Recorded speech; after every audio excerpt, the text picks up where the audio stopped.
Bonjour à toutes, bonjour à tous et bienvenue sur La Belle Flandre, l'émission qui part à la rencontre du territoire des Flandres. Suivez-moi pour le numéro 8.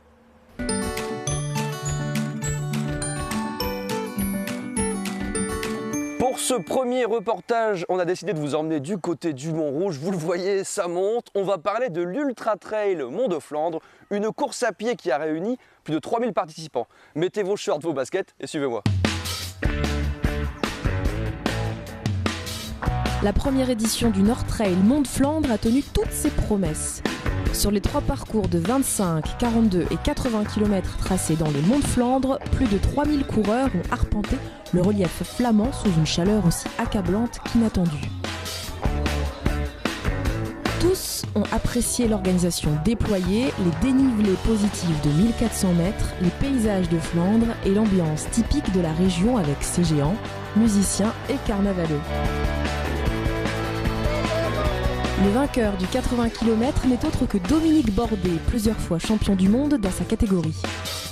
L'Écois s'est imposé sur ses terres en moins de 6h41 minutes.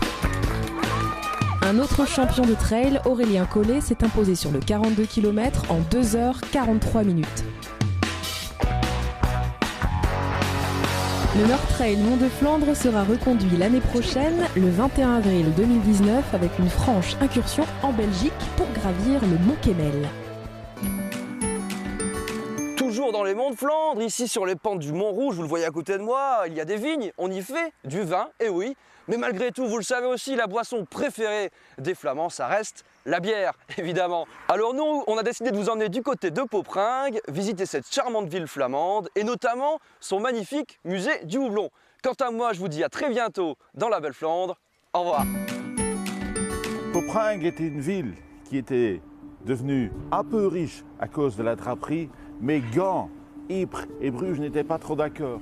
Voici la Flandre.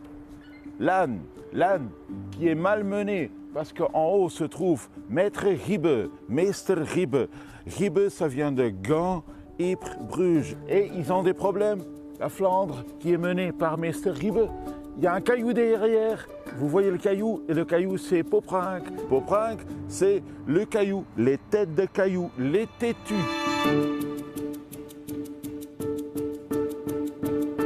Et donc, Poppringue avait besoin de changer d'économie et c'est pour ça qu'ils ont eu le houblon. Et donc, on va maintenant, suivez-moi, visiter le musée du houblon à Poppringue. 2235 différentes bières. C'est vraiment notre cave de rêve ici. À l'intérieur du musée, tout sent le houblon. Et je dis le houblon, mais surtout, ce qui donne à la bière votre goût amer que vous aimez tant, c'est la lupuline. Au musée du houblon, on ne trouve pas seulement toute l'histoire du houblon, mais aussi l'histoire de la ville de Poppringue, qui un jour fut propriété de l'abbaye Saint-Bertin de Saint-Omer.